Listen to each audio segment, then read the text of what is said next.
চোখের সামনে একসঙ্গে মা ও সন্তানের নিথর মরদেহ সইতে পারছেন না স্বজনরা।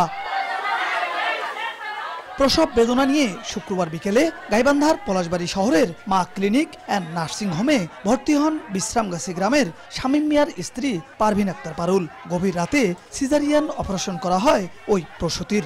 সিজারে মৃত্যু সন্তান হয় বলে ক্লিনিক কর্তৃপক্ষ তাদের জানায়। পরে সকালে প্রসূতিকে উন্নত চিকিৎসার জন্য রংপুর নিয়ে যাওয়ার জন্য অ্যাম্বুলেন্স ডেকে ওই প্রসূতিকে তুলে দেয় তারা।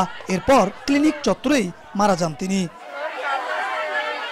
স্বজন ও স্থানীয়দের অভিযোগ, সিজারের পর থেকে তাদের দেখতে দেয়া হয়নি প্রসূতিকে। ভুল চিকিৎসায় মৃত্যু হয়েছে মা ও নবজাতকের। সিজার হওয়ার পরে এই রোগীটার প্রতি আর কোনো খেয়াল তারা রাখে নাই। ওনারা আসে তো দেখতে চেকটা করে দেখি মারা গেছে কিনা বাঁচে আছে, এইটাও দেখলো না তারা। 5-6 সিরিজে করতে সিরিজে ব্লাড আসে না, তাহলে ওরা ডাক্তার ওরা ভুল চিকিৎসায় মারা গেছে।